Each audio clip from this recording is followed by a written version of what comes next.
nikupe vya kukupagawisha. Masabuti Kenya 001.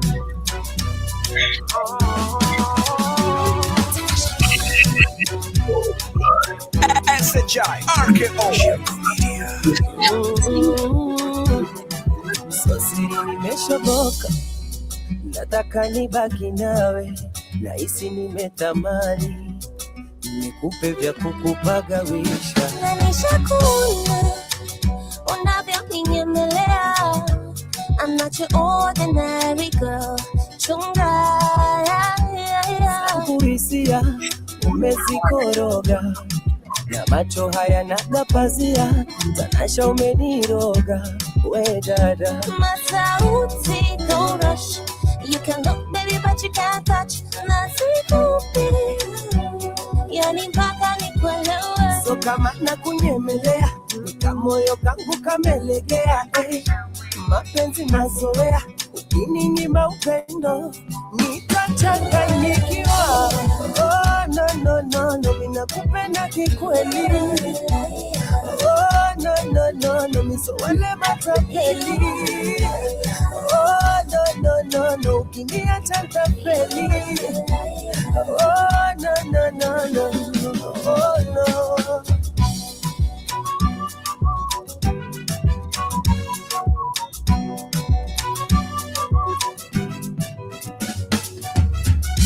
If you're serious, prove it to me, I'm curious, I wanna know. Sitaki michezo nawe, uchezea moyo.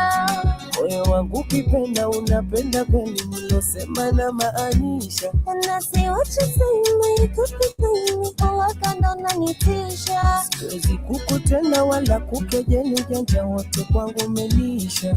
I know you've been trying, but boy don't you lie to me. Sitokudanganya. Masauti, don't rush.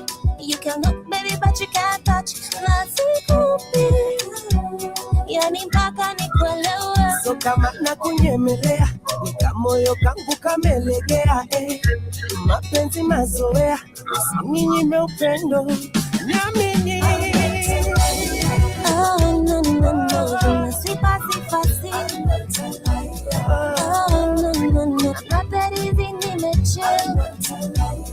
Oh no no no, I'm good, I can pay my own bill. Oh no no no no.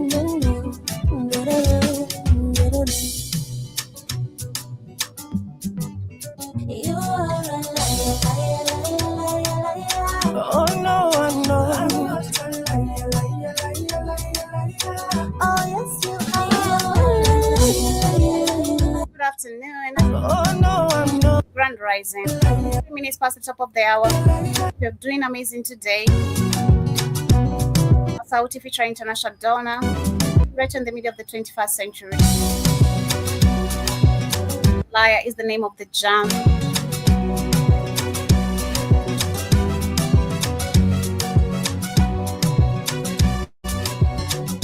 You're now listening to the best music. All day, every day.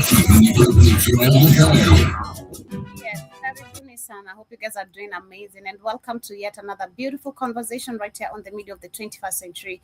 Blackout Fire Network. I hope your week so far is fantastic. 4 minutes past the top of the hour and welcome to yet another beautiful conversation with me, your host, JLBY, and shout out to everyone who's with us here for the first time. In case you're here for your first time, karibu sana, and do feel welcomed by joining us officially by downloading our app on the Google Play Store. Wishing you a beautiful week ahead and a beautiful month ahead. Happy new month. Still fresh, and I hope so far 2026 is amazing to you. I hope you've accomplished the things that you've literally been wanting and you're proud of yourself. But of course, speaking about being proud, well, let us be proud about the African heritage and culture. Today we're going to be focusing on a conversation I actually promised to bring.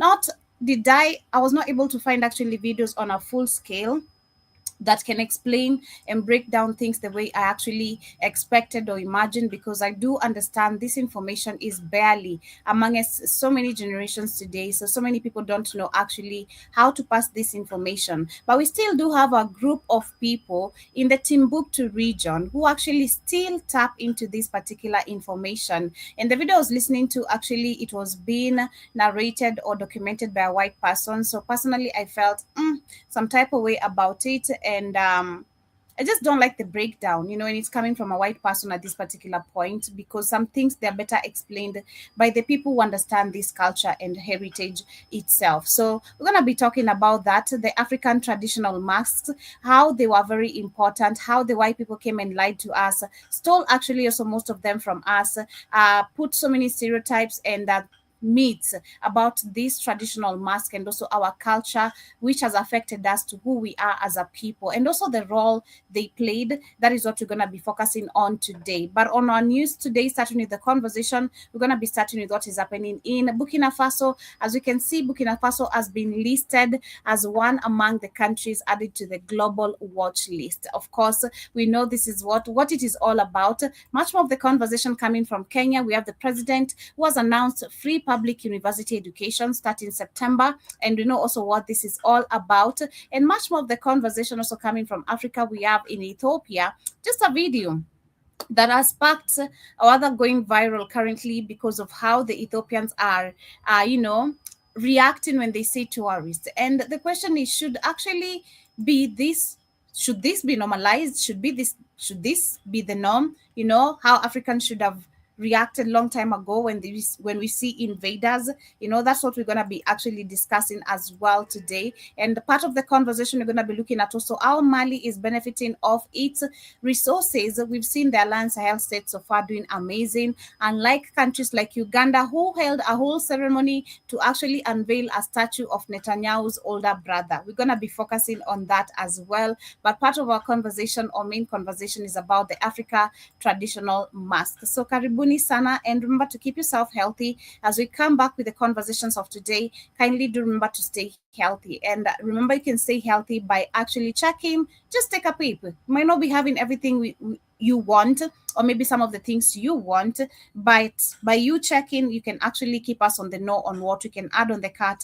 And of course, through that, we'll be appreciative if you support us, of course, by purchasing these products. We have amazing products, all organic, vitamins, proteins, skincare products.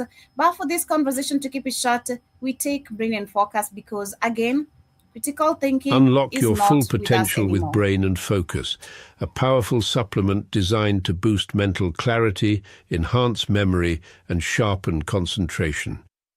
Made from a blend of scientifically proven ingredients like ginkgo biloba, omega-3, and essential vitamins, Brain and Focus is crafted to fuel your mind. Our process ensures maximum potency and effectiveness, delivering the perfect balance of brain-boosting nutrients. Take just one capsule daily, as prescribed by your healthcare provider, and feel the difference. Whether it's powering through your workday or staying sharp in life's challenges, Brain and Focus keeps you at the top of your game. Stay sharp, stay focused, and stay ahead with Brain and Focus. Brain and Focus, fuel your mind, achieve more. Go get this product at blackhotfirenetwork.com at the Sports and Nutrition Store. And as we get started with today's conversation, we're going to be focusing on Burkina Faso as our first topic of the day, or rather the conversation of the day. We're seeing that actually the country has been added to the global watch list over the shrinking civic freedom. And of course, pardon me. Of course, I had to go check what global, of course, the global watch list, what it means, to understand. We don't jump into conclusions of, the white people without understanding what they really, mean. So, of course, looking at that, the international watch list, actually, it's called the international watch list. Yeah, it is typically refers to security databases, humanitarian crisis rankings, or political indexes.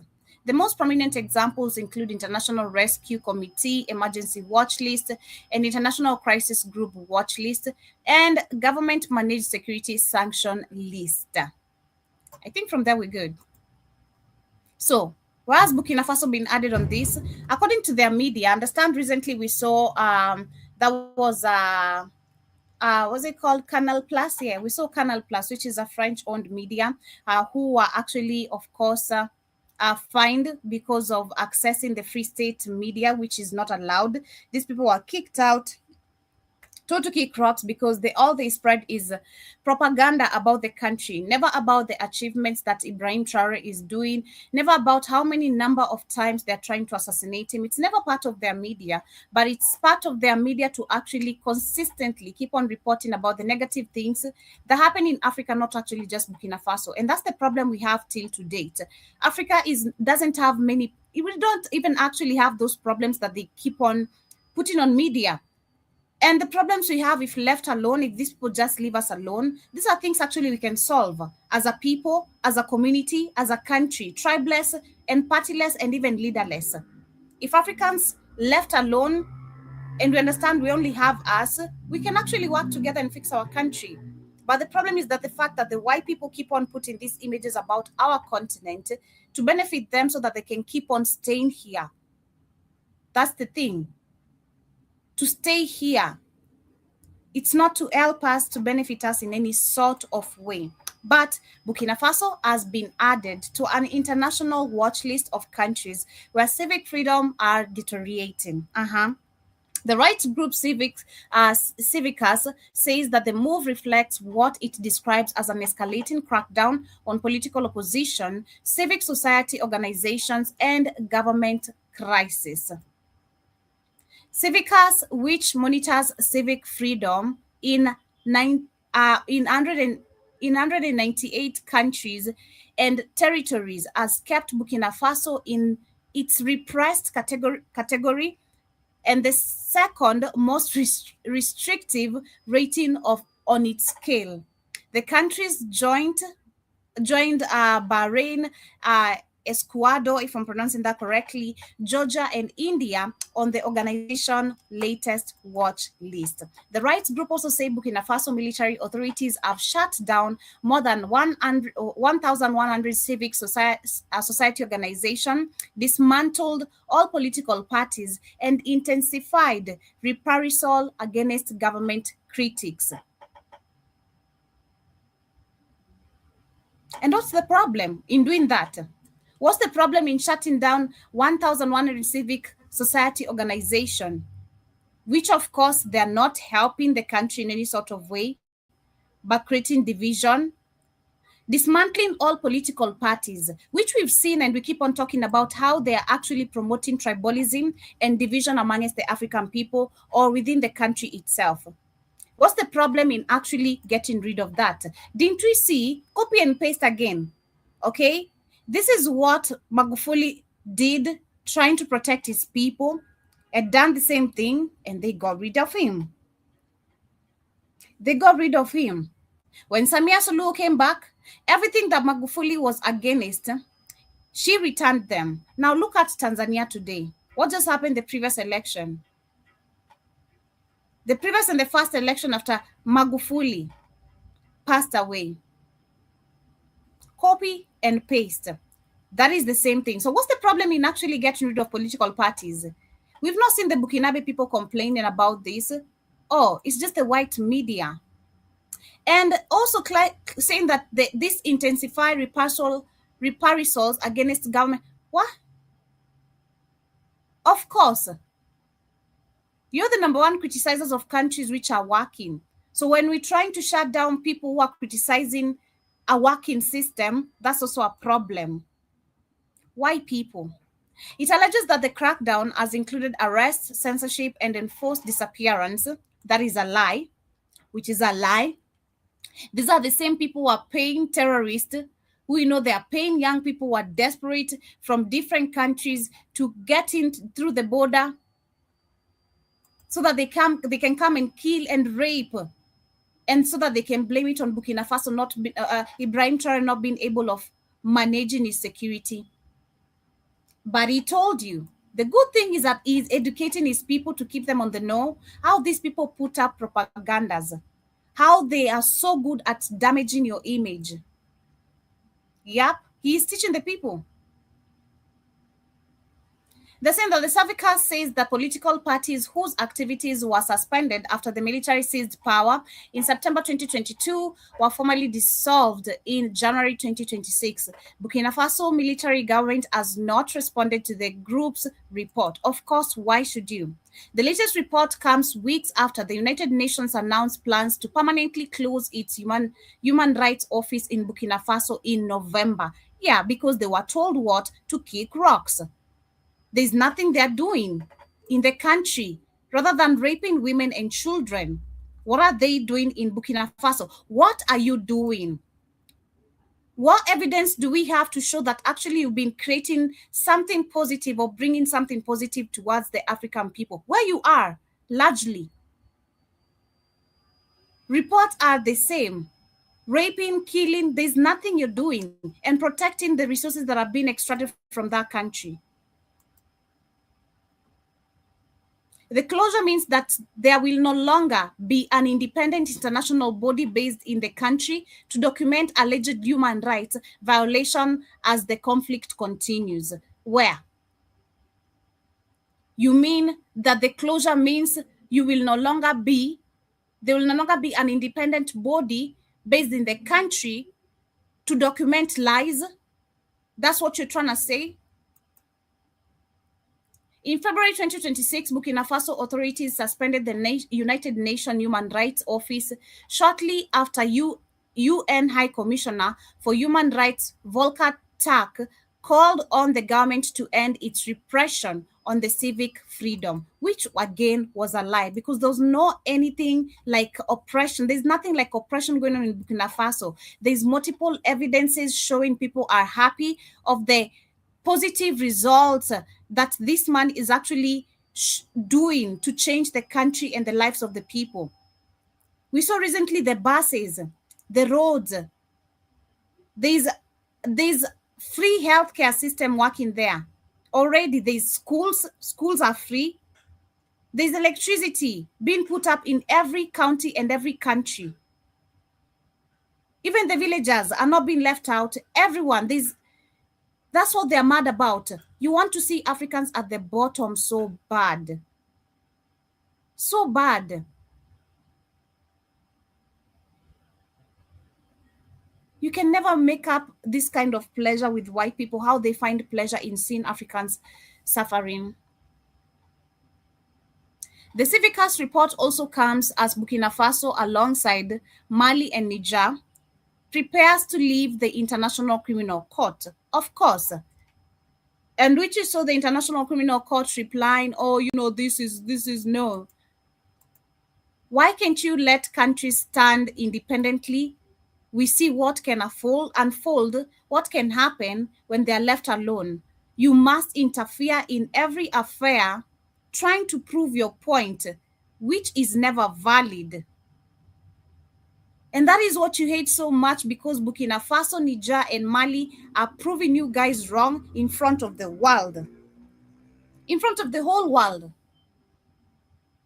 In front of the whole goddamn world. And what even pains you most is that you cannot control information as much as you used to back then. People now are the media. There's access of smartphones. Should have known better. You should have known better. If it's to keep Africa poor, you should have ensured these smartphones don't get here, because the people have become the media. We're recording and posting everything. Okay? You switch off the internet, you don't. I'll still have it on my phone and I'll upload it when the internet is back or when I can access it. And the videos will go viral. There's someone who's going to repost it. There's someone who's going to share. And the whole world is going to see what is happening in my country. So that's what is also paining you the most. You're being proven wrong in front of the world. That Africa can fully actually manage itself if we have the right leaders and if left alone.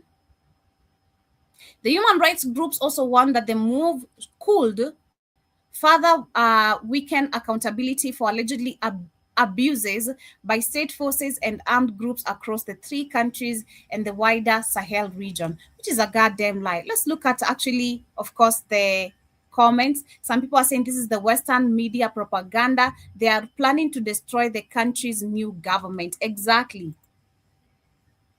People know so much right now. You cannot keep on lying to us about, oh, you know, this and that. We're seeing. We don't need you to tell us anymore. We can see it by ourselves. Someone says, as long as the country is working and improving for its own people, leave it alone. And they won't. Exactly, they won't. Someone says, of course, the white man will twist the narrative and create a problem where their ideologies are not welcomed. Exactly. Exactly. Someone says, we're also familiar with this script. Very familiar. We are very familiar with this script. It's not the first time we're seeing this script. This script is a copy and paste of countries with leaders who are who are saying no to white man's agenda. We're not going to let you tell us what to do. You go tell your people what to do. Go fix your own country. Why are you coming to tell me what to do with my country? I make the choices. I should decide what's good and what's bad for the people. Who are you to tell me how to treat and what to do? And it's not even anything helpful. Other people also say Western countries, your approval or validation is not required. Exactly. And another person, I'm going to read maybe 3, 4, 5 comments as I jump to the next conversation about Mali. Still news happening in the Alliance Sahel state. Someone says, I don't have enough knowledge to comment on whether this is true or not. Okay, you pass, you can go, or if you don't understand what is happening. Someone says Israel is committing genocide and no sanctions. And they focus on Burkina Faso. Exactly. Why? Honestly, let's not start bailing up stories to start wars in Africa. That is what they are doing already.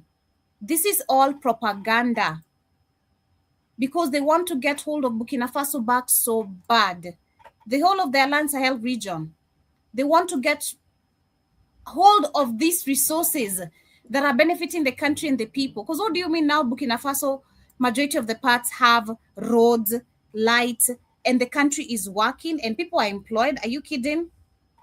Of course, that's a trigger to someone who has been playing a certain narrative or applied a certain narrative for so long and it's been working, and now finding someone who is even not just leading and doing, but educating the people about the true colors of who we deal with, and telling you what the rest of Africa, how the rest of Africa is suffering, because it's the same problem, the same narrative, the same image, always quoted by the white person, never by us Africans writing our story. Always a white man in our business. On the other end, we have mining, which in that is in Mali. They're saying that Mali could rise up, that is to $883 million from recent mining reforms to help fund energy, water, transport projects, according to the country's finance minister. This tells you these countries are properly using their resources. Not this bullshit we see with Ruto and the rest of these other puppets. These countries are using their resources. Recently, we had Burkina Faso, which generated also so much. I'll be giving you just a few, the information just in a few, but let's take a look at what is happening. Mali could raise up to $883 million from recent mining reforms to help fund energy, water, and transport projects, according to the country's finance minister. Finance Minister Aluseni Sanu said state television that the new infrastructure development fund had mobilized about $194 million between January 1st, 2025 and June 30th, 2026. Officials said in December that a government audit had recovered about 1.3. Now, if you look at this and an example of, if you look at this and what we were talking about yesterday about Kenya, I mean, these are the people themselves doing the work, no Chinese here. And as a matter of fact, understand, was it Mali or Niger? One of the two, they had a back and forth with one of the mining companies that was here extracting resources without even permits or expired permits, and made them pay. They made them pay there was a back and forth, and then I think it was Niger, and they won. Niger won the case. So take a look at this and the difference between this and majority of the African countries, Nigeria, Kenya, DRC, a very big difference. $3 billion in alleged arrears from mining companies. It is a clear sign yet of how the military government plans to use the windfall from its 2023 mining code overhaul, which increased royalties and boosted the state's stake in mining projects. Those changes have already triggered disputes with operators, including Canada's Barrick. Yeah, so that is what is happening in Mali. And looking at Burkina Faso, actually, Burkina Faso has generated roughly $18 billion in total gold revenue since the transitional government led by Ibrahim Traore took power in 2022. $18 billion. And alongside and officially, this was the new statement I think I read this year or this month, last month, alongside and officially recorded $6 billion during just the first half of 2026. So generally 18 billion, but in just first half of 2026, we have 6 billion if left alone again. Imagine how much you can really do. So much. Not like Ruto, who is looking for, of course, because he's looking for votes and he's arresting people. He's been threatened. There's a man who was abducted yesterday because of, saying Ruto is going to go home. So he's really, shout out to someone who said we have a very insecure president. A very, very insecure president. So currently he's offering free public university education.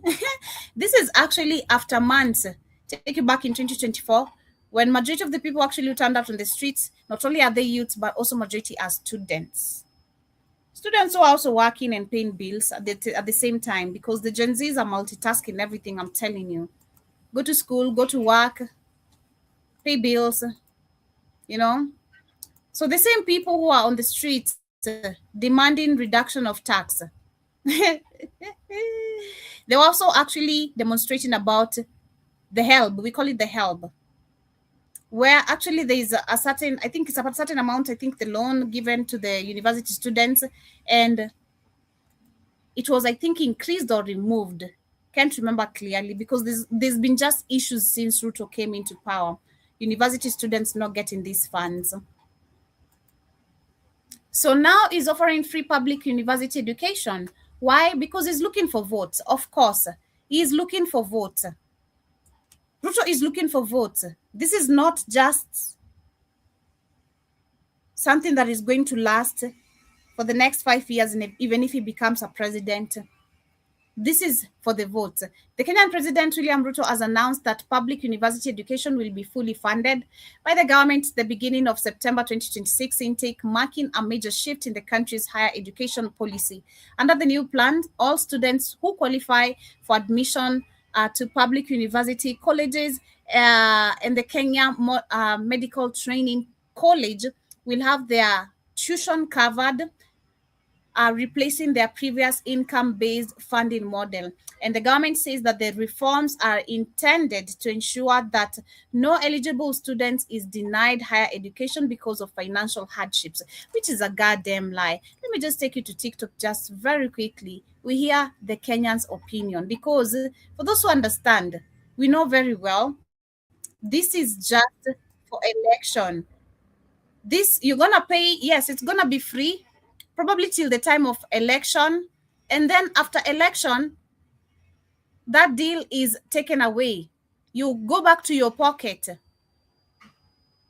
It's not going to be throughout your course or whatever you're learning. You go back to your pocket. Let's see.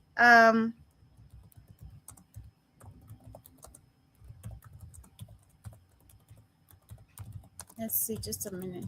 Shout out to Jiba Jaba. We're doing great today.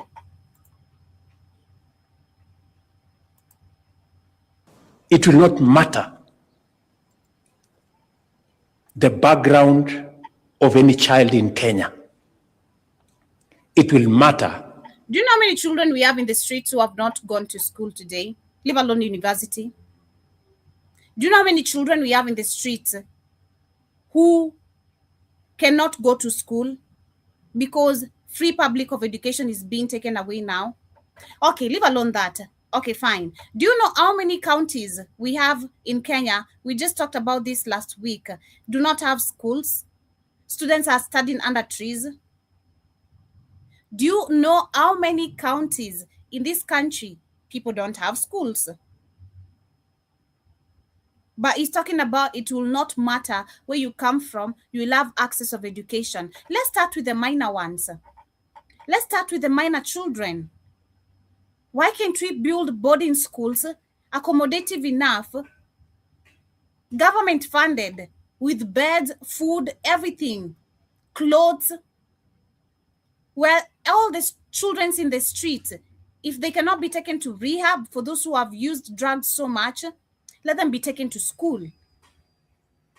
Like you see the children's home we went, that is actually, I loved it because that is what I believe they're doing. Rescuing children, and that school has a boarding. Those children sleep there, they eat there. That is what they know and consider as home.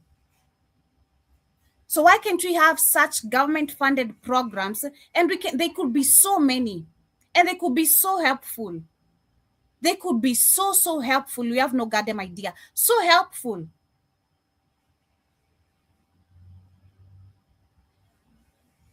They can be so helpful. Man, I have to figure out how I'm gonna do that personally. I have to figure out, but I'll figure out with time. Yeah, things will align. But yeah, they could be so helpful. Because when I'm thinking about it, you can, I don't know, maybe you can get a land. If not a land, find someone maybe with the same interest, put up funds, buy a certain place, a hall or something. It starts with something small, and then you just go rescuing children. I don't know how it works. I gotta do research and all that. But shit, yeah, I believe it can work. Like, there's so many kids who can be rescued in the streets. We have so many kids out here who don't have parents. Some of their parents are into drugs because they're also street children. There are kids who are having kids in the streets. So why won't you do that first? You're talking about university people. It doesn't matter where you're coming from. How good they are only. So going forward, any university, any student, so long as they have passed their exam and they have been placed in a college or a university, each one of them will get full funding for their higher education. It will be the choice of parents if they want to pay. But if parents don't want to pay, we now have a model that will pay for. Do you hear the double standards? What do you mean it will be the choice of the parents to pay, yet you're saying this is going to be free? What? Okay, wait. What do you mean? What do you mean it's going to be the choice of the parent to pay, yet this is supposed to be free? So why should a parent go back to their pocket? So, okay, there are some stuffs I'll have to pay still, despite this being free. Oh my God. Every child. And we are doing it because we want to be deliberate. Countries that are ahead of us, that we were together, had high quality education. Countries like this country had high quality education before you became president. God damn it. Education was a central pillar in this country, which you're taking away. My team tells me that education makes us equal and has no equal. Do you remember that phrase somewhere? That is where we are taking this. And I want to implore on Parliament to expedite the amendments to the Higher Education Laws Board so that beginning September, we can make sure that any child, because we have incidences, for example, where a child from an underprivileged family who qualifies to do medicine fails to do medicine because their parents cannot afford to pay the household contribution and have to change to go and do a different course. We want to stop that. We want to make sure that if and then after you graduate, you end up being jobless. Okay? Yeah, free and all that. But after you graduate, you end up being jobless. You end up again in the same cycle of begging, hoping, wishing, promises, nothing being delivered. Education is for the equal, is for the... Then create employment. By the time I'm done with this education, I have a job ready. I have offices I can go do interviews and be accepted without tribalism, nepotism, connections, and anything, based on my skills and education. But that doesn't matter. It's crazy. On this other end, before we get to our main conversation, we have Uganda's military, which has unveiled a statue of Netanyahu's brother. This was a whole ceremony. A whole ceremony. A ceremony in Uganda to unveil a statue of the Israeli Prime Minister's older brother. How?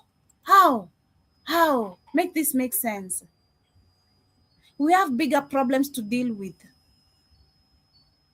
This man just told people to sweep the streets, to have cleaning day, and there are no roads.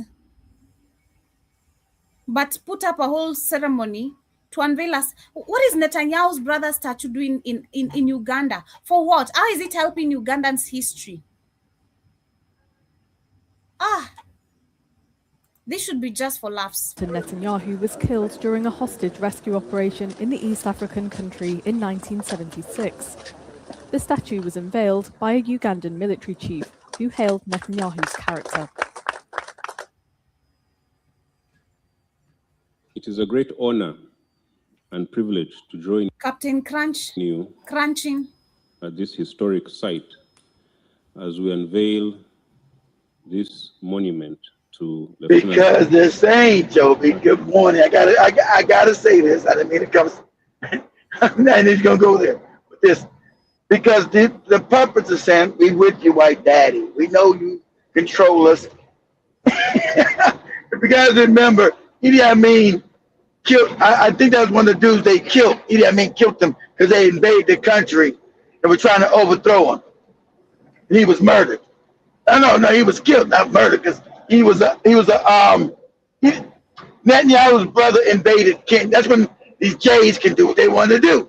So they invaded Uganda. I think it was like 74, 75, something like that. They raided. Most Africans don't know this. Israel invaded Uganda, and I think he got killed in the raid.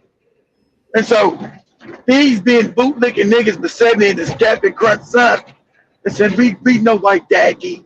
We know you run the world, and we're just gonna celebrate and let us stay in power because my dad is old and I want to be the president too. So that's what Joby's saying. Why are they doing it? Because they know, because he's a moron, Joby. He's scared they're gonna get rid of his ass. His dad's an idiot, but he's been a faithful idiot. Allowed the Jays to keep stealing from them. So that's what that's about. So he's probably going to find out, say, as Google this, Joe, say that did Netanyahu's brother get killed raid in the Ugandan raid in the 70s? I think he's one of the ones that got killed in the raid when the Israelis raided Idi Amin's government. And now the handkerchief heads like, it's okay, white daddy. We know you invaded us. It's okay. We're goopy niggas. Okay, so exactly, I knew it. So that's what happened. Because Israel invaded Uganda illegally. So he was killed during the raid. But these puppet ass niggas See, you never, Africa, if you're this stupid, you don't see these are puppets, don't know what, these are puppets. These people invaded Uganda, raided it. But these puppet niggas, oh, we're gonna make a statue. When you imagine me, that's like me invading Joby's home, she fight me, and then later on, her damn kids put a statue of me up in the house. This Captain Crunch nigga here, this moron, is telling you, my daddy's probably gonna be close to dead, but look at me, I put a statue of your brother. Remember that I did that, so I can be your new puppet. I'm ready to be the puppet. Right, Joe, but this don't even make any sense. But see, most Ugandans don't even know this history, because it's back in the 70s. They put in no book. But Sam ain't never talked about it with his no good rotten ass. But they're actually making statues of people who tried to overthrow the government. Imagine this. This is how backward Africa is. The laughing stock these niggas have become. This is debaucherous, traitorous. That's why they all gotta get bubble gum. That's why this cowardly ass moron here, a general of what? This is Captain Crunch Army. The only way outside Uganda, they laugh in his face. General of what? Go ahead, Joe. And ultimate sacrifice during the Entebbe raid of 4th July 1976 has become an enduring symbol of courage, duty, and selfless service. Wow, can you imagine this? Somebody raided his country, and that's duty. And then, imagine that shit. And that's why they say the Africans are fucking stupid and moronic and supposed to be rude. This is what they told Ibn Toure about Africans. Shit like this. Said you people are cursed, you're backward, and you're stupid. And they told him, you're supposed to be ruled by us because you're stupid as fuck. That's what they told Ibn to his face. And he's the only one that told you honestly. That's what they told him. Your people are stupid, your people are dumb, they're easily manipulated, and we're gonna throw your ass out of it, and we'll rule them with an iron fist, with a boot on their head, because they're stupid. That's what they told him in his face. And this is what they showed you. This is the dumbest shit you ever seen. He just celebrates somebody who invaded and tried to overthrow Uganda. Criticism of Ugandan dictator Idi Amin, who had severed ties with Israel. Yeah, Idi Amin. Yep. Of course, we know that the government of Idi Amin, which they served, was a brutal dictatorship which did not represent the Ugandan people in any way. Lie. Today, however, Uganda is a constitutional democracy committed. It's a constitutional democracy with a nigga that's been in power for 40 years. See how the scam works? The lies? Who you lying to? You're not a constitutional democracy. Because don't nobody be president for 40 years. Ain't no democracy ever. We'll say it with a statement. We're constitutional democracy by white people who let us be in power for 40 years because we don't do shit. Our roads are fucked up. Our schools are fucked up. We're impoverished. And all the money goes to white people. So we get to call ourselves a democracy. And we get to play, like Joe said, nepotism and be in power. And we're stupid. We're backward as fuck. The rest of the world knows we're stupid. They know Museveni's a moron. They know I'm a moron. But we get the money to white daddy, white Jewish daddy. And so we can stay in power. It's crazy. That is what lack of education does. Because if Uganda was had like an education, the one we got like from Kibaki, we'd have the same generation of Gen Zs who are willing to fight for change. Because but there was no Kibaki, Joby. There was Museveni. Exactly. The books are still telling you that the Belgian, as Sento told me, the books are still praising the raping and the killing of African people. And I said, what? Sento's books are Yankee, not history book. It says that the Belgian king, what's that Belgian king name? I gotta look him up. who chopping off hands and killing Africans and enslaved them in the Congo was a good guy. What? King, whatever that guy's name, King, whatever the Belgian king name, King Leopold, this Richard ass, psychopathic ass, no good bastard. But it's in the history books of Ugandans. Wow. It's crazy. But as we get into the main conversation, family, of course, I had a conversation I promised I'm going to bring it to you. And I didn't find so much details again as I expected. And I believe, again, it's because of this information has been completely tapped out from us as Africans, you know, because this is all rooted to who we are, our beliefs spiritually, and as African people generally, you know, in everything, how we present ourselves.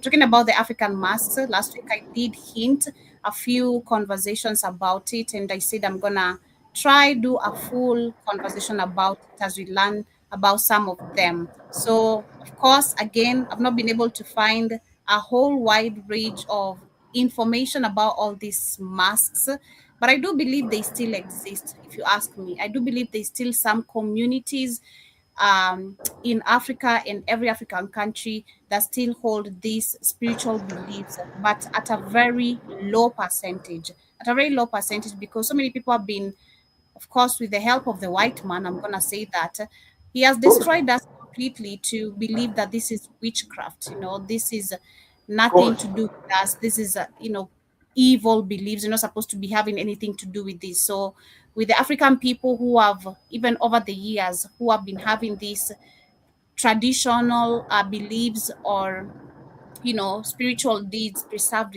to them, it has been completely taken away from them because white men having this narrative of this is witchcraft. Now, if you're found in a village, you are attacked and killed.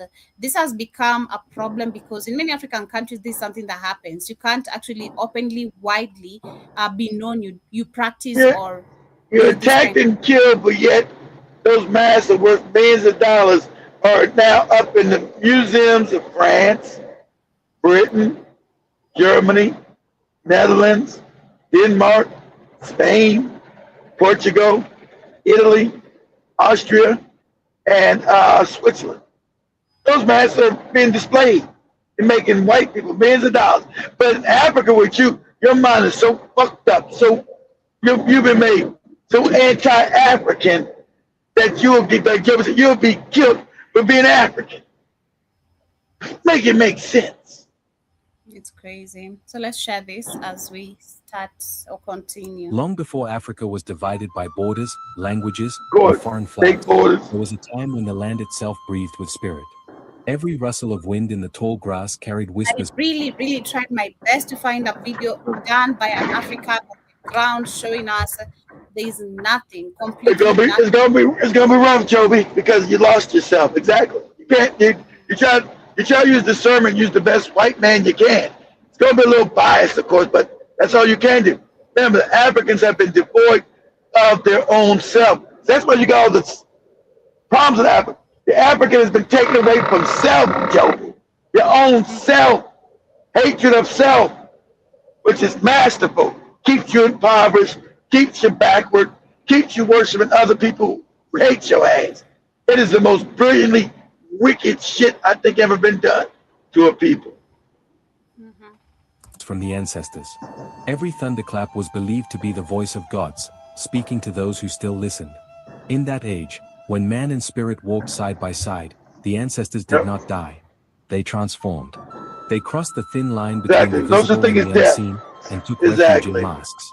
Across the vast lands of the Yoruba, the Dogon, the Benin, and the Ashanti, sacred masks were never mere ornaments. They were portals, windows through which spirits could gaze upon the living and walk once again among their descendants. The people believed that when the mask was worn, the man beneath disappeared. In his place stood the ancestor, proud, ancient, and powerful.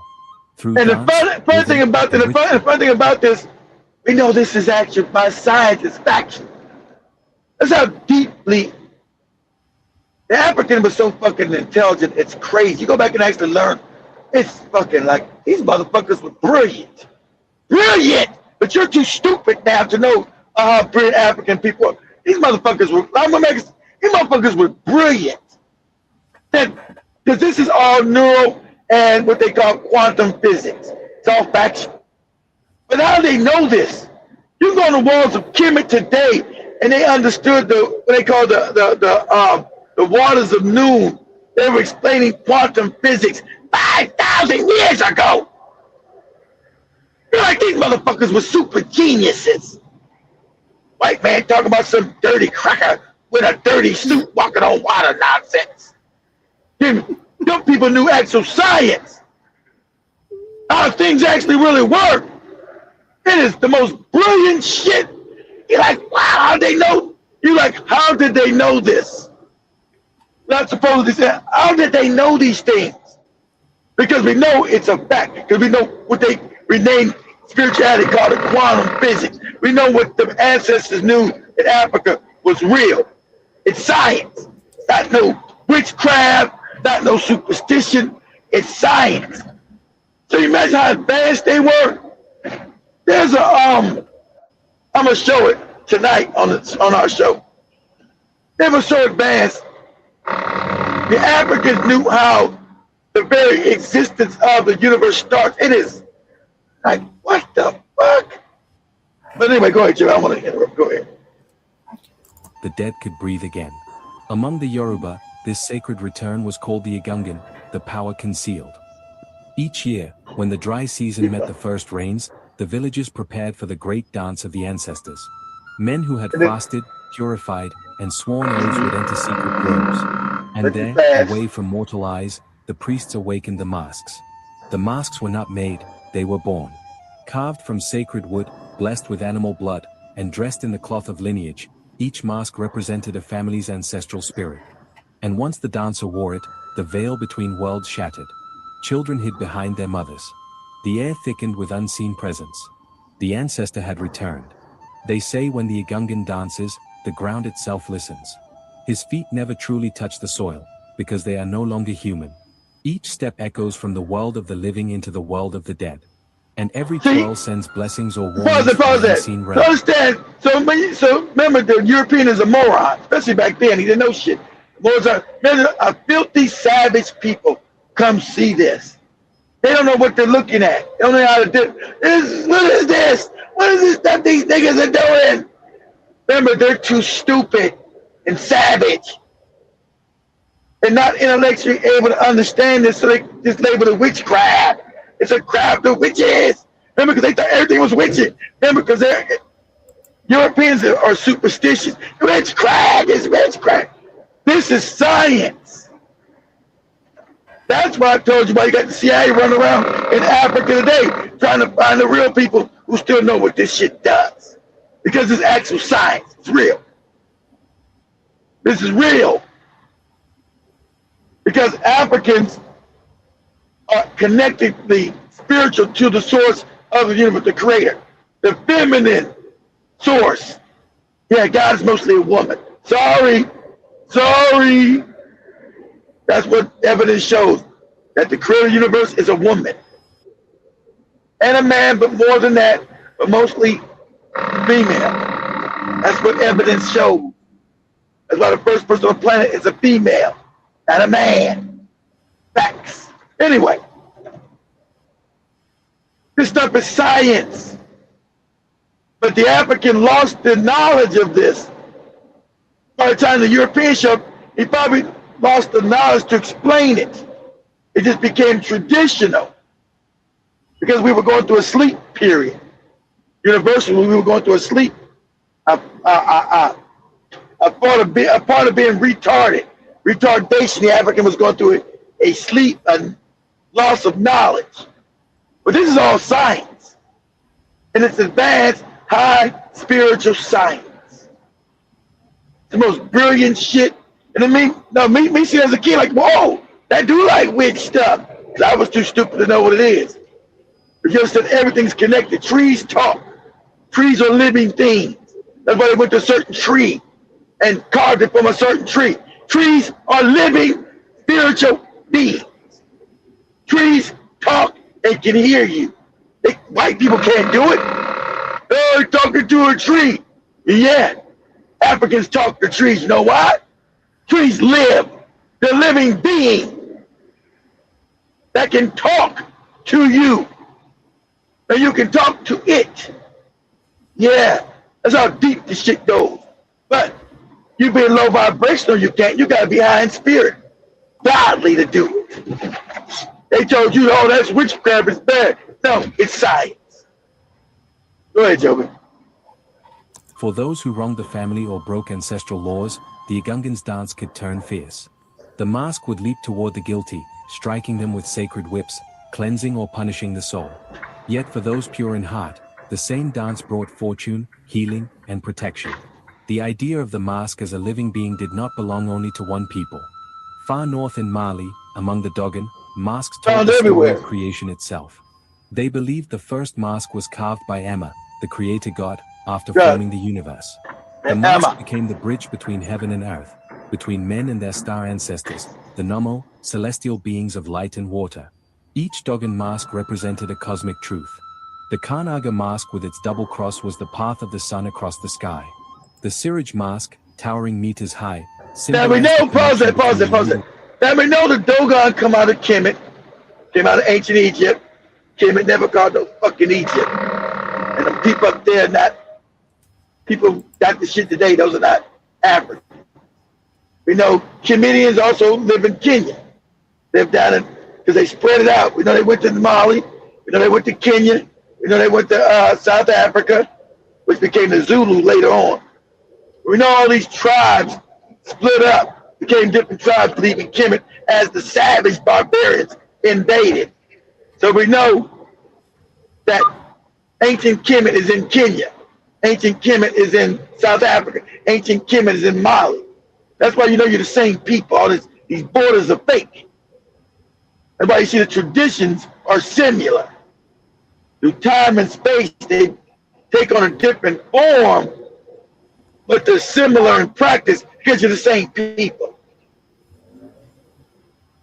So, as in all the ancient texts, the Kemetians used to always talk about Mount Kenya. I forget they called it Mount Kenya back then, but that was Mount Kenya, where they would take the king down to that part of Africa in Kenya and do ceremonies around that mountain. He said, African facts. Go ahead, Joe. World, the earth, and the heavens. To the Dogon, wearing these masks was not a performance. It was a sacred science, a reenactment of cosmic balance. When a man died, the Dogon held elaborate Dharma ceremonies. The masks came alive, dancing for days to guide the soul of the deceased back to the realm of ancestors. Without this ceremony, the soul could wander lost, trapped between life and death. Through mask and motion, they opened the gates, ensuring the spirit found peace, and the village remained in harmony. So you see, to ancient Africa, a mask was never wood and paint. It was spirit, memory, and transformation. In Benin, the sacred masks were symbols of royal power. The Oba's court guarded ivory and bronze masks of their divine queens, like Queen Idia, whose spirit was said to protect the kingdom from invasion. Her mask, carved in white ivory, symbolized purity, wisdom, and ancestral strength. When the Oba wore it during war or ritual, the spirit of Idia fought beside him, unseen but unstoppable. When Europeans first saw these masks, they called them art. But they were wrong. They were not art, they were alive. Yeah, they were too stupid. They were too stupid. Every inlay, every bead was part of a spiritual technology, a way to summon presence from the invisible world. Many Africans still believe that the ancestors never truly left. They simply changed form, taking residence in sacred objects, in dreams, in trees, rivers, and yes, in masks. That is why elders say, treat the mask with respect, for you do not know which ancestor watches through its eyes. Every culture had its version. The Choku people of Angola carved masks to honor the spirits of founders and warriors. The Punu of Gabon made serene white masks to represent the beauty and calm of their female ancestors. The Boer of Burkina Faso created masks shaped like birds and fish, blending human and animal spirits. Each was a reminder, man is never alone. The dead do not vanish, they listen, they guide, they correct. But what happens when the sacred is forgotten? When the dances stop, when the shrines crumble, when the new gods demand silence from the old ones? Many believe the ancestors do not rest easily. When their names are not called, when their stories fade into dust, they return through other means. Through dreams. Through sickness that no doctor can explain. Through misfortunes that follow a bloodline. In Africa, when the modern world cannot explain your pain, the elders say, return home. The ancestors are calling. In the eastern lands, among the Igbo, the mask was known as Muo, spirit. During the Odo festival, masks of the dead walk freely among the living. Villagers say these spirits come back not to harm, but to remind that life is a circle, not a straight line. The masked dancers wear heavy raffia, moving with strange energy. Do all African instant life is cyclical, like I said. It's not linear. Things work in cycles, rise and fall. There's no such thing as death. But see, the European being cyclical in mind, in nature, because he's a psychopath and a created creature, this knowledge does not exist in him. So he didn't understand what these Africans were doing with all these masks when they came into Kenya and Tanzania. They wouldn't name that them. The white man showed them. Just name it what they are today.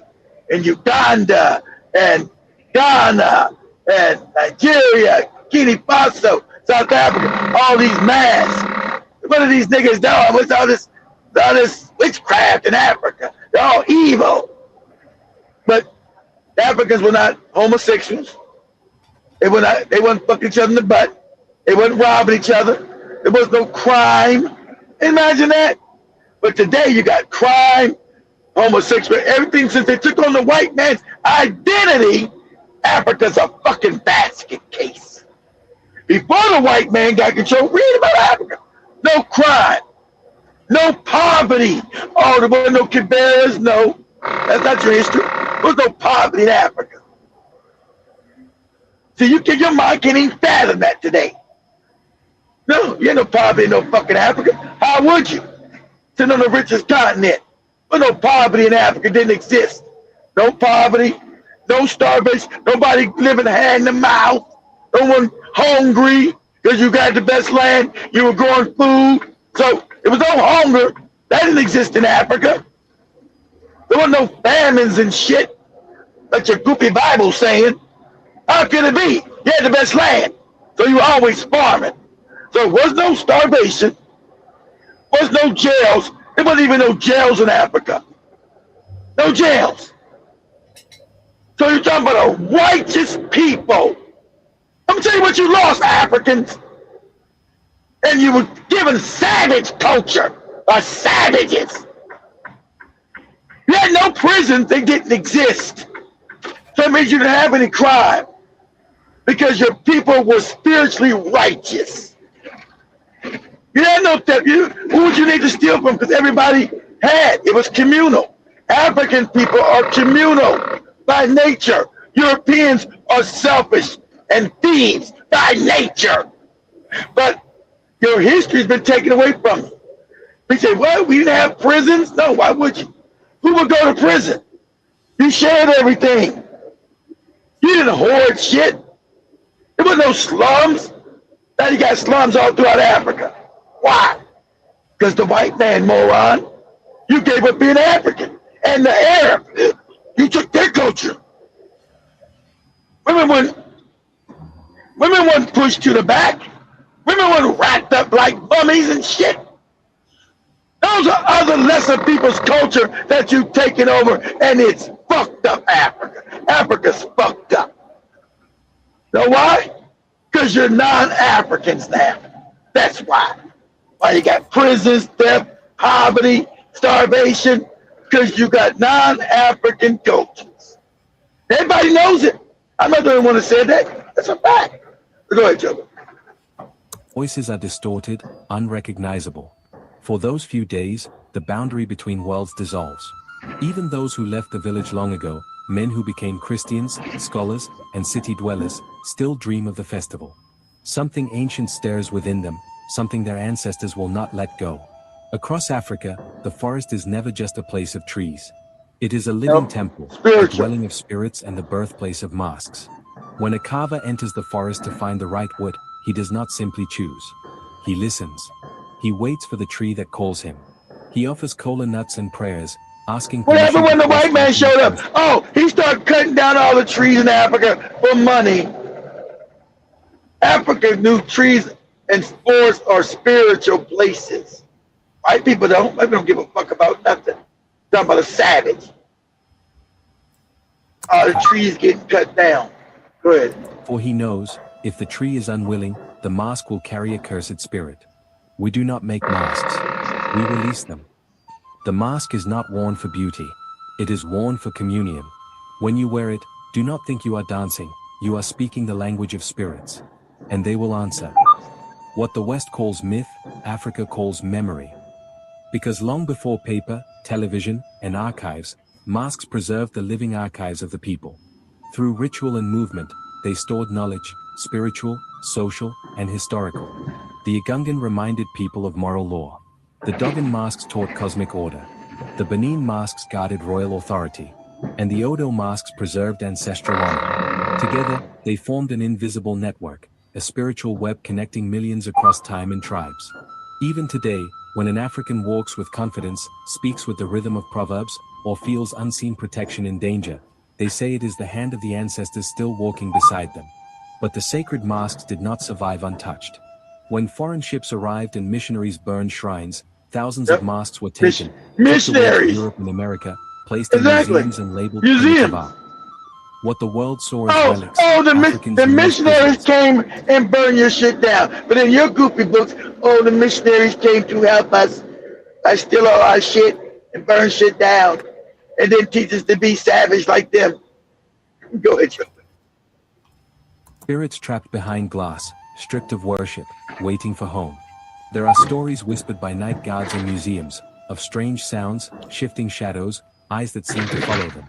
Of cold winds that blow even when the doors are sealed. They say some masks refuse to sleep. You may not believe it, but in Paris, a curator once claimed he heard drumming beneath the floor after receiving a shipment of Benin bronzes. In London, an African mask once fell from its case during a storm, though no wind entered the room. And in Lagos, a priest dreamt of a mask calling to him from across the ocean, asking to be brought home. It is said that every mask has a heartbeat. Even in silence, it waits for rhythm, for the call of the drum that will awaken it again. Perhaps that is why, in every African gathering, from weddings to funerals, from protests to festivals, the drum still beats. Because somewhere deep inside, Africa remembers. The ancestors are not gone, only waiting. And so the question remains. When we dance today, when we celebrate our heritage, our music, our pride, are we simply remembering the past? Or are we unknowingly keeping the ancestors alive? For the African spirit, death is not an end. It is a You're return. the ancestors. Exactly. You're the ancestors. Purpose. Exactly. Father, you are the ancestors. Those things are ancestors. You are them. Those things is death. So the ancestors are you. Because the energy cannot be destroyed or created. You are your own ancestors. They are you. But and the white people shit since they're fucked up in the head. Asians and fake ass white Arabs are not even Arabs. Shout out to that going on again too, showing that. Told you, white people are there, they're not Arabs. Another Caucasian race that came down and claimed the culture that wasn't them. But there was a way of connecting to spirit on an eternal level because you don't die. That's all. You don't die. So it's always science. But science, under any other things, that they're not spiritual. What Africans called science, it was named spirituality, which is science. And the funny thing about the African spirituality, it's been proven. It's proven through science that it's real.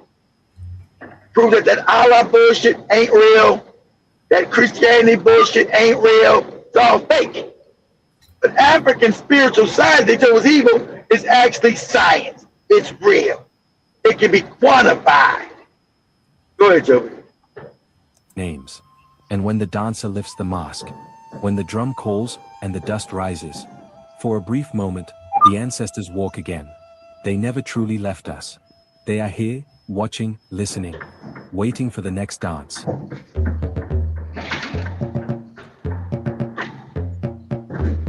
They never truly left us. The ancestors are still here. In the quiet spaces between our words, in the dreams that stir us awake at night, in the sudden wind that blows through a room with no open window, their presence lingers. Africa, the oldest cradle of humanity, still breathes through its How memory, about that? through rituals, stories, and masks that remember even when men forget. In the western forests of Nigeria, a young boy once followed his grandfather into the grove of the Igungan, the sacred grove where the ancestors awaken each year. The boy had been warned never to follow, for the place was forbidden to uninitiated eyes. But curiosity burns hotter than fear. He hid behind the trees, watching. There were no dancers yet, no crowd, only his grandfather, old, frail, carrying a wooden box wrapped in white cloth. He opened it and began to speak in tongues, words the boy did not know, yet somehow understood deep in his bones. Then it happened. The ground trembled. A faint wind rose from nowhere. The box opened wider, revealing a mask, ancient, dark, alive. When his grandfather lifted it to his face, he did not just wear it. He became something else. His back straightened, his voice deepened, his eyes burned with light. The boy ran. He swore never to speak of it. But years later, when his grandfather died, he dreamt of that same mask floating before him, whispering, "Do not run from where you come from." There are stories like this across Africa, stories the modern world dismisses as superstition. But those who know, those who have seen, understand that the veil between life and death is not closed. It's It thin. means shifts. Exactly. In Ghana, among the Ashanti, a widow once Letting you know reported that- strange happenings. Letting you know that this is an illusion. This is an illusion we're living in. That's why there's no veil between what you call death and living, because they're not separated once you understand that. And that every object carries energy of whoever held it, whoever touched it. It's energy. That's what you call ghost in a house. Energetic. If something bad happens in the house, you feel that bad energy. Energy can never be destroyed. So when you put on that mask, it is carrying the energy of maybe someone who had it before you. So you can transfer that knowledge to you. That's all. It just, if you understand how energy works, that's why Dr. Ibn Tariq, going back to teach curriculum, you gotta be taught what energy is again. And stop listening to white people who don't know shit. Try to teach you about how shit works. And there's a baby. You learn it from a childlike people who got here 2 days ago. Who are non-spiritual because they're non-melanated. So it's like having a child trying to teach an adult some shit. You're the adult. Europeans, the Asians, those are children. They just got here 2 days ago. How the hell a child gonna teach an adult something about life, how things actually work? But that's what you did. Go ahead, Joe. Each night, she heard drumming outside her window. Each morning, the ground bore footprints though no one was there. She went to the village priest, who told her, "Your husband is not gone. You buried his body, not his duty." When they opened the family chest, where the ancestral mask was kept, it was warm to the touch, though no one had lit a fire. The priest smiled and said, "He has returned to watch over you." From that night onward, the drumming stopped. Peace returned. The ancestors were appeased. The truth is simple but frightening. Ancestral spirits walk among us because the living have forgotten their ways. When the sacred drums are silent, the ancestors call through other means, through illness, strange coincidences, visions, or misfortune. To the outsider, these are random. To the African, they are messages. Even in modern cities, Lagos, Accra, Nairobi, Johannesburg, the old world breathes beneath the asphalt. A mechanic in Surulere once refused to work on a car because the number plate called his late father's name in numerology. A banker in Accra said her dreams guided her stock decisions, dreams that came from her grandmother, dead for 40 years. And in Cameroon, a young artist woke up one morning painting ancient mask patterns he'd never seen before. When an elder visited his exhibition, he gasped. These are symbols from our ancestors' lost shrine, destroyed a century ago. Coincidence? Destroyed by the white man. Returning? You see, in Africa, the spiritual does not vanish. It adapts. The sacred mask may no longer dance in the village square, but its essence hides in the rhythm of Afrobeat, in the patterns of Ankara cloth, in the symbols tattooed by youth who never learned their meanings. The ancestors are not bound to rituals alone. They live through expression, through blood memory. Every drumbeat, every song that rises from African soil, even in the clubs, even through electric speakers, carries an ancient echo. Listen closely. You will hear it. the pulse of the old world beating through the new. Yet not all ancestors rest easily. Thousands of sacred masks remain in exile, trapped behind glass in foreign museums. But some say the spirits within those masks still wander at night. In Paris, a guard once reported seeing faint light glowing from the eyes of a Benin ivory mask after hours. In New York, a Dogon Kanaga mask vibrated slightly during a blackout, no machines near it. And in a museum basement in Berlin, the staff heard chanting one night, soft, rhythmic, unmistakably African. When they checked the security footage, they found nothing. But the next morning, a message had appeared in the dust beneath the mask case. Bring me home. Some African spiritualists believe these masks are restless because their link to the living has been broken. Without ritual, the spirit bound to the mask loses peace. It becomes a wanderer, neither ancestor nor ghost, seeking recognition. That is why, across the continent, movements have begun to reclaim sacred artifacts from abroad. But it is not just about culture or politics. It is about restoring spiritual balance. Because as long as ancestral faces remain imprisoned far from the soil that birthed them, Africa's spirit remains divided. Still, hope rises.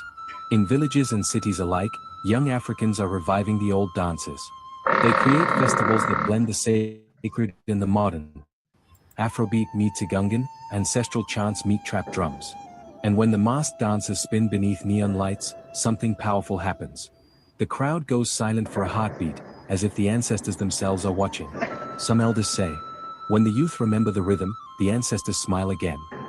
Let me tell you another story, one whispered among the Bantu. A hunter named McKenna disappeared in the forest after killing a sacred antelope.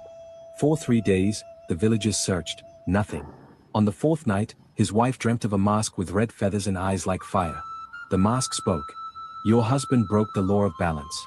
Bring a drum to the forest, and he will be returned. The next day, the villagers gathered and played the drum by the riverbank. As the rhythm rose, a shadow emerged from the trees. It was McKenna. He fell to his knees, trembling, saying he had seen the ancestors dancing in circles, warning him never to harm sacred creatures again. When he returned home, he carved the mask from his dream and hung it above his door. For the rest of his life, no wild animal entered his compound. Not even snakes. Every mask tells a story. Some are warnings. Some are protection. Some are mirrors, showing us who we truly are. But they all carry one truth. The ancestors still walk among us because we are their continuation. Our bodies are their clay. Our memories, their voices. Our dreams, their path. In Uganda, during the Imbalu initiation, young men wear symbolic masks before circumcision. It is said that the mask gives them courage, and the spirit of warriors past enters them for strength. In Tanzania, the Makan masks are used to speak with ancestral spirits, to settle disputes and heal sickness. One elder said, you carve. See, that's why you see this is continent-wide, because of the same people. Sometimes they would do it for different identities and different meaning. But the main thing is Kenya to Uganda to Ghana.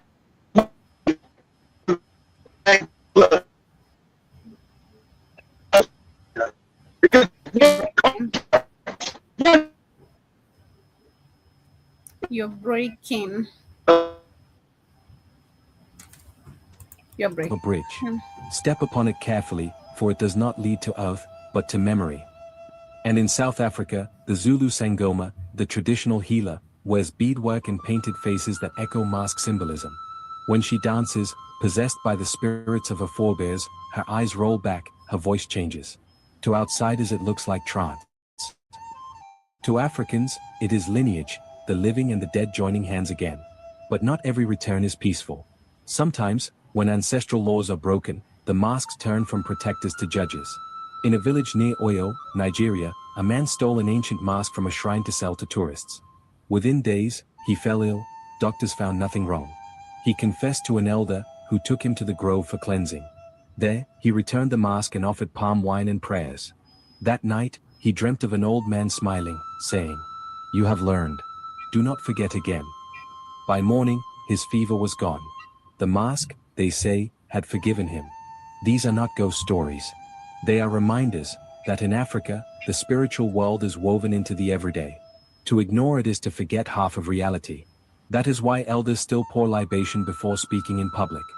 Why even powerful leaders consult oracles quietly.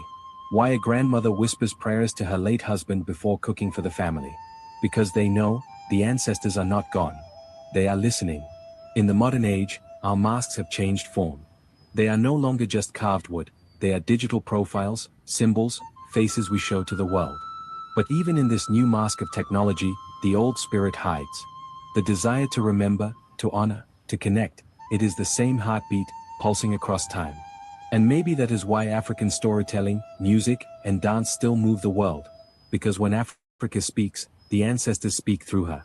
Once, a Nigerian filmmaker visited his ancestral village after 20 years abroad. He brought cameras, drones, and modern gear.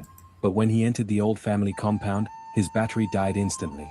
No matter how many replacements he used, the devices failed. An elder laughed and said, "Your ancestors do not want to be filmed." Exactly, which is something we see every single time white people, especially when they're in Africa, always going to places where people don't know anything about the internet, phones, smartphones, nothing, the cameras. People are just so still very much in tuned into their spiritual beliefs. And then you go start filming them, showing the world what these people are doing. It's very disrespectful and invasion of privacy, big time, actually. Invasion of privacy and culture and traditional practices. But yes, this is as you can see, this is something that, again, I believe that's what Keith wanted to say. It's something that has been living the whole of the continent of Africa. But today, this is knowledge that is not there.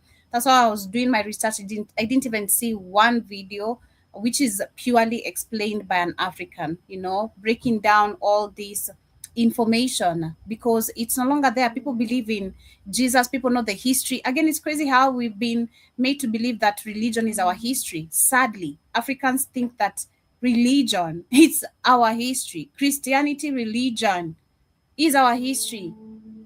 Oh, what Jesus, like, this is what we live and feed on. And if you don't find the path of Christ by the end of your life, you're going to hell.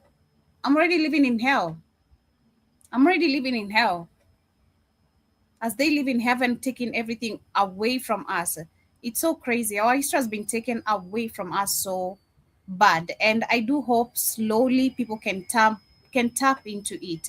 If I have the bits of information and the urge to know this much, so should you, as an African, so should you. You should find the need and the urge to actually want to learn about this kind of stuff, what they mean to you as an African, before you go ahead and run with the narrative that the white people have always been putting about your history. Because it's crazy, again, how white people are the ones telling us our history, yet they can't even tell their history.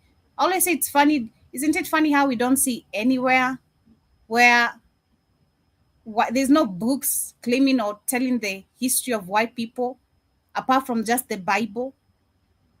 Again, shows you how we're taking so much of our energy from ourselves, focusing it on the wrong people and the wrong things that don't concern us. It's so crazy. But yes, that has been my conversation for today. I really wished and hope I could have brought so much more from this, all the masks, how they look like. That is something I want to learn to, how they look like, especially where they come from, what they presented and all that. But I do believe we cannot maybe tap into so much of this information on the internet unless we tour Africa ourselves and going to these places maybe where they're still doing this kind of stuff. But as we wind up, shout out to John Mosquito, thank you for joining. Jiba Jaba, thank you for joining.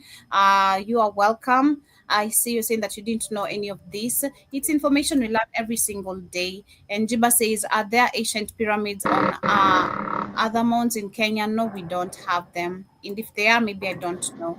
But says, where are the ancient white artifacts? Exactly, good question. Nowhere to be seen. How about that? Yeah, your closing remarks as we wrap it up with today's closing remarks that nobody's got like some kind of vibe going on. All right, watch out. Anyway, closing remarks are the African people, you take back your identity because you're the only righteous people on the planet. And now you've been made disturbed globally. You hate each other, you hate yourselves, That's why all the discourse is going from South Africans, other Africans, Black Americans, other Africans, because you have no sense of self. Exactly. But yes, family, that has been our time this particular morning. Wishing you guys a beautiful rest part of your morning. It's exactly 25 minutes past 3 p.m. We're coming back with the reaction time. Ensure you join me and Shmani as we react to some amazing videos. Depends what you're going to be having. It's always fun to laugh and to also having you guys on the conversation is always nice to hear you guys' opinion, because most of it actually targets you men, you know. So ensure you join us as we react to some amazing conversations. But thank you so much for joining. Remember, you can download our app. We are available on the Google Play Store. In case you're here for the first time, kindly subscribe. We'll appreciate you joining us, and join us officially by having our app on your phone. And you can stay connected every single day so long as you are on the internet. I mean, it's 2026. Why are you not on the internet? You know, so plug in your earphones and your earpods, and you'll be able to stream with us all throughout the day and all throughout the week. We have different conversation, not just this, back to back. So just ensure you tune in and see what's up, what's happening, and what role you can play, either requesting music or rather being on the comment section. And also, if in case you have Amazon Roku TV, we are available as well, and you can support us as well through our Cash App. We have the $ there streaming down below, the Cash App, $ Mr. Blackoutfire. Rather, on the page itself, the app, we have a donation page where you can send anything of your preference. But have yourselves a beautiful morning. See you guys later on the Africa Today show. Those will not be able to join us on the reaction time, but that has been my time. Peace again.